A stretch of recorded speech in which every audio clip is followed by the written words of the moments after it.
കർഷകരുടെ ദില്ലി ചലോ മാർച്ചിൽ സംഘർഷം. കർഷകർക്ക് നേരെ ജലപീരങ്കിയും കണ്ണീർ വാതകവും പ്രയോഗിച്ചു. 5 കർഷകർക്ക് പരിക്കേറ്റു. തങ്ങളുടെ ശബ്ദം അടിച്ചമർത്തരുതെന്ന് കർഷകർ.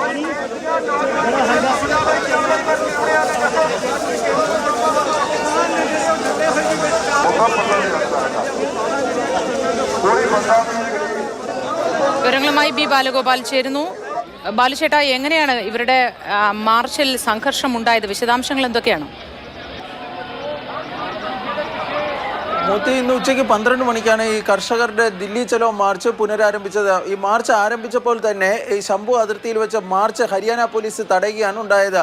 മാർച്ചിന് മുന്നോട്ട് പോകാനുള്ള അനുമതി ഇല്ല എന്നാണ് ഹരിയാന പോലീസ് വ്യക്തമാക്കിയത്. 101 കർഷകരാണ് ഈ മാർച്ച് നടത്താൻ, അതായത് ഡൽഹിയിലേക്ക് മാർച്ച് നടത്താൻ വേണ്ടി ശ്രമിച്ചത്. എന്നാൽ തുടർന്ന് ഇവരെ പിരിച്ചുവിടുന്നതിനായി ജലപീരങ്കിയും തുടർന്ന് അതിനുശേഷം ടിയർ ഗ്യാസും പ്രയോഗിക്കുകയാണ് ഉണ്ടായത്. 5 കർഷകർക്ക് ഈ പരിക്കേറ്റു എന്നാണ് ലഭിക്കുന്ന പ്രാഥമികമായ വിവരം. ഒരുപക്ഷെ പരിക്കേറ്റവരുടെ സംഖ്യ ഇനിയും കൂടാനാണ് സാധ്യത എന്നാണ് ലഭിക്കുന്ന വിവരം.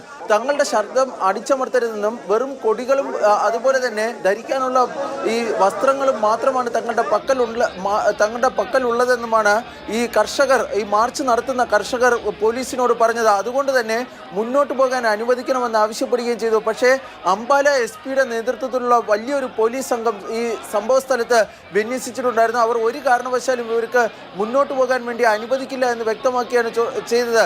തുടർന്ന് അംബാല SP കർഷകരോട് യഥാർത്ഥ അനുമതി ഉണ്ടെങ്കിൽ നിങ്ങൾക്ക് പോകാനുള്ള അനുമതി, അതായത് മുന്നോട്ട് പോകാൻ അനുവദിക്കാം, പക്ഷേ നിലവിൽ അത്തരത്തിലൊരു ബി ബാലഗോപാലാണ് വിവരങ്ങൾ നൽകിയത്. കർഷകരുടെ ദില്ലി ചലോ മാർച്ചിലാണ് സംഘർഷമുണ്ടായത്.